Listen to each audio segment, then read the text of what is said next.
It's a question from Yari. A lot of re's today. If life begins at conception and abortion is murder, then is IVF a willful ending of innocent life? He cites an unrelated passage and changes the subject to cryogenically freezing embryos in science fiction that says it can do that. So I guess let's narrow this down to an actual question. When it comes to contraception, where is the line between abortion and actually practicing good stewardship and family planning? Because Yeah. there are people who will say there's no difference between the two. Yeah. There are people who will just say it's either abstinence or impregnation, nothing in between. And there'll also be people who would say there's no difference between an abortive agent, like the one he mentions, and a condom. So without getting too crass, I suppose, Yeah. what would be your opinion on this? And then where can we go with it scripturally? Yeah, I would just think my opinion is, I don't know if it matters much what my opinion is. I just think scripturally speaking, when there's a zygote that's formed, that is a baby, that is a child. And if you get rid of that baby, that's an abortion. Anything, if it's not, though, a zygote, if it's not, sperm and an egg interacting, that's not an abortion. So abortion, by definition, is taking the Undoing zygote, what's been formed. undoing what's been formed. That's right. So, I mean, you have to, you laid out the distinction in kind of your summary, and that needs to be understood by the listener. So I'm hoping that you out there understand that there's a difference between an abortion, meaning a zygote has been formed, and then a something that's preventing you from getting a zygote. Yeah. And there is a difference. That's why we note abortifagients, which dismantle a zygote after it's been formed, make the womb itself hostile to already fertilized eggs. And of course, the agents that would just make it hard for cells like sperm and eggs to combine. That would be the difference, in the same way that, when again, we don't want to be too crass here, but the idea of just both agents existing as opposed to forming an actual child. Now, unfortunately, Yari just phrased it as since life begins at conception. That's not something we can assume nowadays. We'll get into that in a minute. But when it comes to the concern about contraception itself, is it sinful biblically? It can be.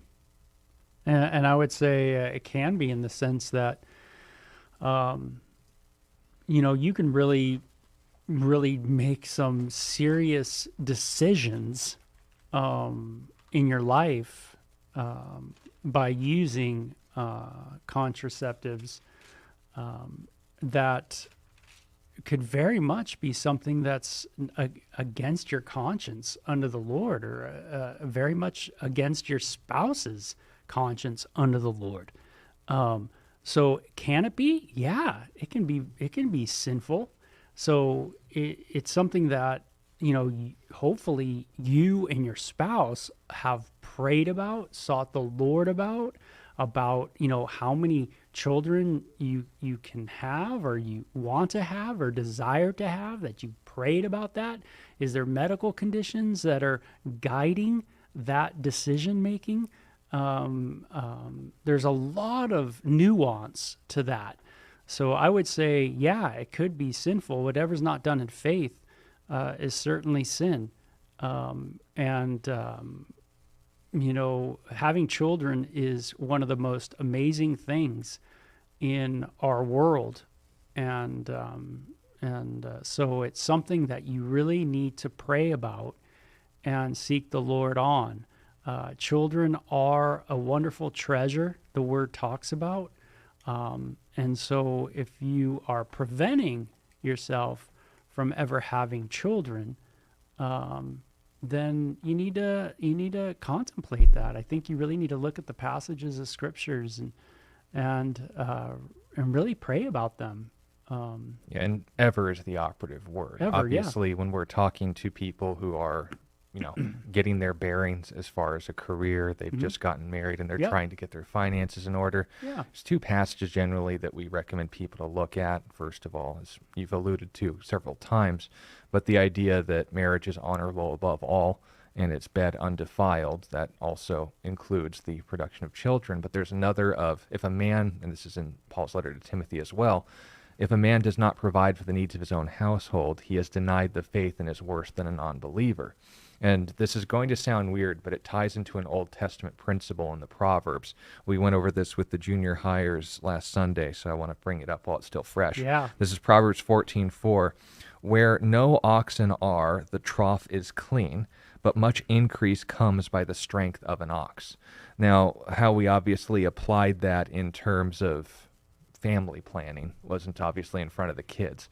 But when it comes to the decisions that you make in life, if you want something useful, you also need to understand you have to clean up after it. That's the idea. You want a clean barn, don't get any animals because they make a mess.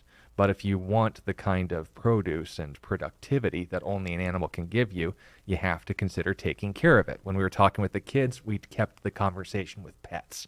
But if you also apply it to family, you have to consider, am I in a place where I can support my family in a godly way? Now, does this mean that you have to be rich in order to have kids? No, but you need to be willing to make those sacrifices and put those kids first. Do you have the depth of character to say, I'd rather get food right now for my kids than that movie for my entertainment? That's the principle.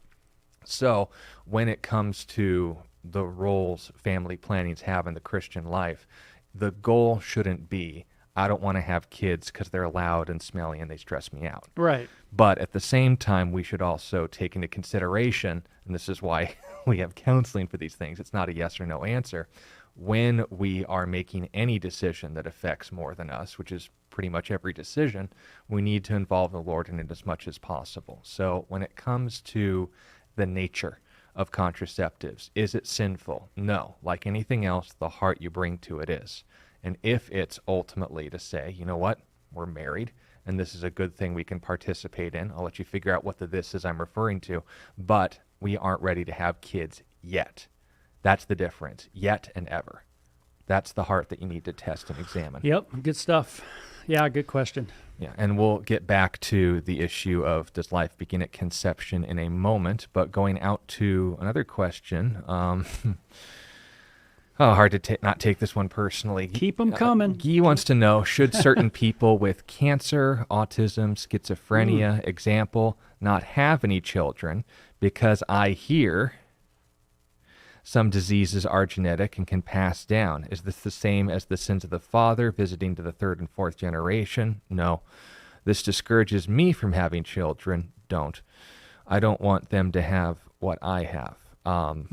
Yeah, a lot of problems with that, but I want to say gentle, and I can't. So, Bo, would you like to address this question? Yeah, no, thank you. Who asked it?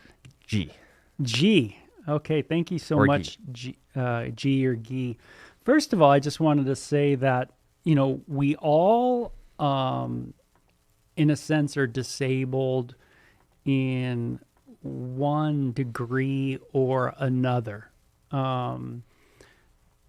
We all have something of a defect. Does that make sense, Sean? Yeah. Yeah. So when you say, like, when we talk about disabling, or you are disabled, I guess. Well, we all are, and we're all passing down things that are not so great to the next generation. Whatever they be. Both of my parents died of cancer, and there's history of different cancers in my family. To say like that they should not have had children because of that, then we run into a biblical problem there, right? And that is all of us are handicapped to one degree or another. We have bad eyesight, we have bad ears, We have different, just so many issues. And we have no clue a lot of times how our organs are doing inside the body, as we're growing. But yet, we all understand that God has a purpose and a plan and a way to be glorified even through our infirmities. And so you see that even in the Bible, that even through our weaknesses and our infirmities, that God can be glorified. And does it mean that you don't seek counsel as far as having children when you have something? No, you can certainly seek wise counsel in that. The Proverbs tell us to seek wise counsel in making decisions, which is great. But to say like you should never have children because you have a disability or a potential for a disability. Potential for disability, God could, it's really kind of eugenics. Yeah, just undermining so much, right? And you start getting into things like eugenics, where you start going, this person's not worth being alive, or they have a defect, therefore let's cut them out. So we don't want to think that way. We all have defects, we all have issues, and yet the Lord tells us to be fruitful and multiply in His Word, and that children are a wonderful gift from God.